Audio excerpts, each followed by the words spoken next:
Assalamualaikum warahmatullahi wabarakatuh. Kami dari kelas 10C, saya Zikri Risandi. Saya Tegar Sanjaya. Saya Renat Rizkiansyah. Saya Selvi Wijayanti. Saya Aida. Saya Naswati. Kami dari kelompok 7 akan mempresentasikan hasil dari penelitian sejarah untuk asal-usul kampung.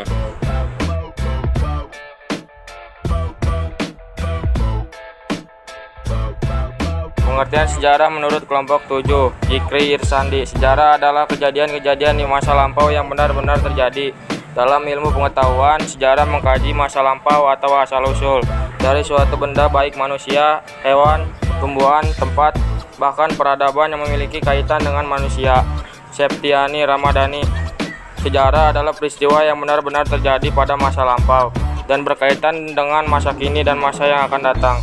Renat Rizkiansyah. Istilah sejarah berasal dari bahasa Arab yaitu syajaratun yang berarti pohon.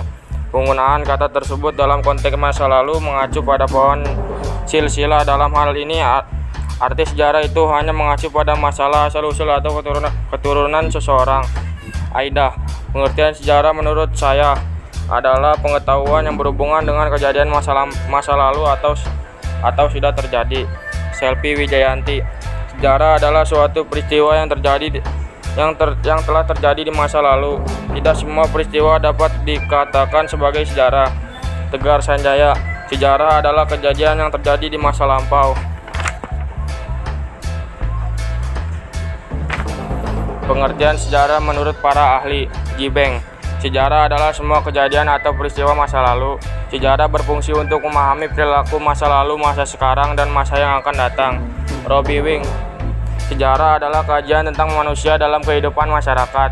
Berhem. Sejarah adalah sebuah ilmu yang menelusuri dan menempatkan peristiwa dalam waktu maupun ruang mengenai perkembangan manusia. Sir Charles Peirce. Sejarah merekam kehidupan manusia, perubahan yang terus-menerus, merekam ide-ide dan merekam kondisi-kondisi material yang telah membantu atau merintangi perkembangannya. John Tonks. Sejarah adalah memori kolektif maupun pengalaman melalui pengembangan suatu rasa identitas sosial manusia dan prospek manusia tersebut pada masa yang akan datang.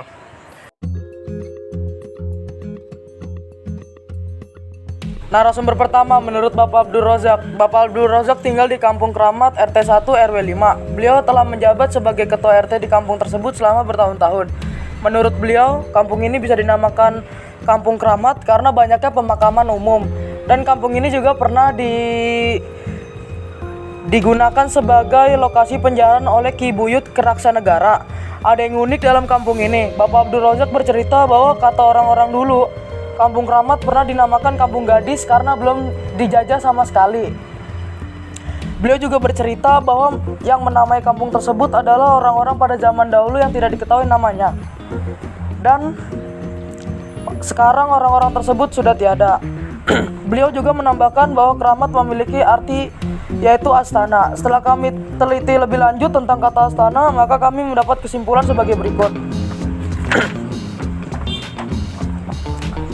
Astana berasal dari bahasa Sanskerta yaitu stana yang memiliki arti tempat. Kata astana ini memiliki hubungan dengan kata istana yang berarti adalah kediaman sang raja.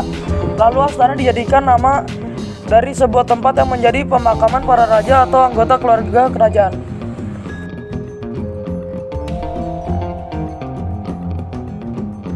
Sumber kedua, menurut Bapak Haji Muhammad Samsuri, beliau lahir pada tahun 1948.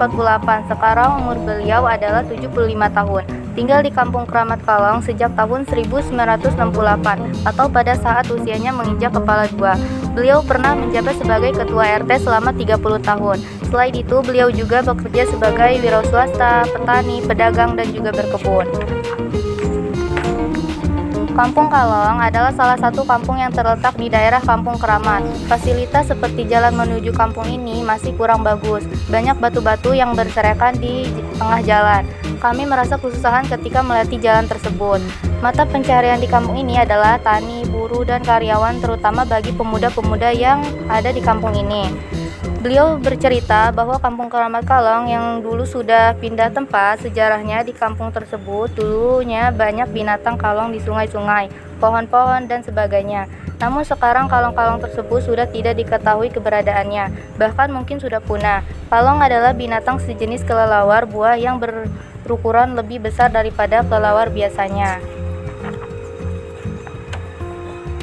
Beliau juga menceritakan bahwa ketika awal beliau tinggal di kampung ini sekitar tahun 1986 hanya ada 6 rumah yang telah dibangun. Namun sekarang lebih dari 60 rumah telah dibangun di kampung ini. Sudah tidak ada lagi sepupu yang mengetahui sejarah nama dari kampung ini selain Bapak Haji Samsuri. Beliau mengenal orang-orang yang mengetahui sejarah lengkap Kampung Kalong asli. Namun beberapa kenalan beliau sudah tiada. Menurut beliau, jarang ada kejadian apa-apa di kampung ini. Namun, menurut Ibu Haji Astira, tetangganya, ibu tersebut pernah terkena suatu kejadian perampokan. Dalam kejadian perampokan tersebut, beliau kehilangan emas sekitar 15 gram di rumahnya.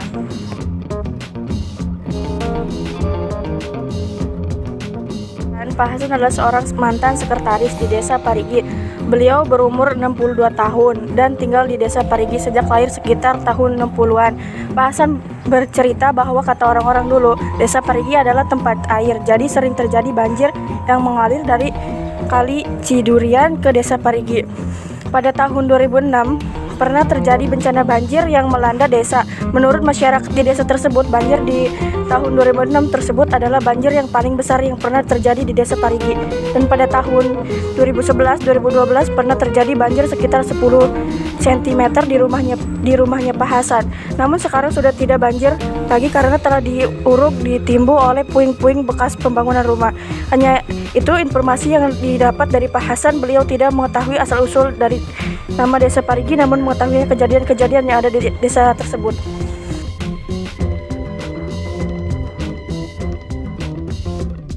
Menurut Bapak Rahmat Jaya, Bapak Rahmat adalah salah satu warga di Kampung Keramat Kalong. Beliau beralamat di Kampung Keramat Kalong RT 05 RW 06. Kami tidak menanyakan perihal asal-usul nama kampung. Namun kami menanyakan tentang beberapa informasi mengenai Kampung Keramat Kalong kepada beliau. Kampung ini memiliki jumlah warga kurang lebih banyak 200 orang dan kartu keluarga sebanyak 82 buah. Adapun keseharian warga-warga di kampung ini berhubungan pekerjaan mereka seperti petani, buruh, karyawan, dan sebagainya. Kampung ini memiliki peraturan yang cukup unik, yaitu adanya pembatasan penggunaan gadget, khususnya handphone. Jika lewat dari jam 10 malam, warga yang menggunakan handphone di kampung tersebut tidak diperkenalkan dan akan ditegur bila melewati batas penggunaan pada jam yang telah ditentukan. Sedangkan tradisi di dalam kampung ini yaitu mengadakan ziarah makam di setiap hari malam Jumat.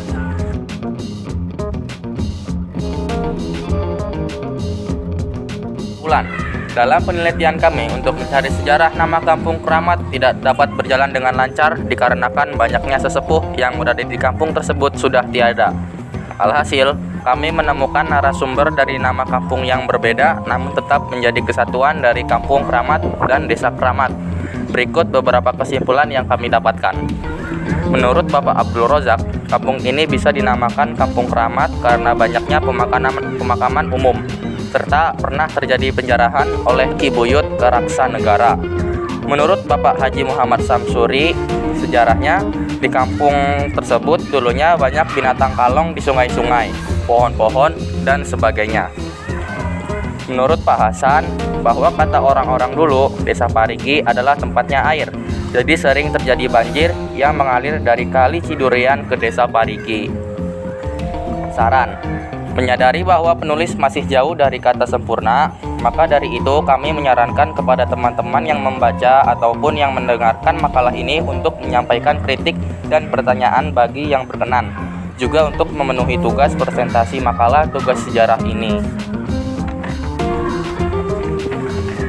Penutup.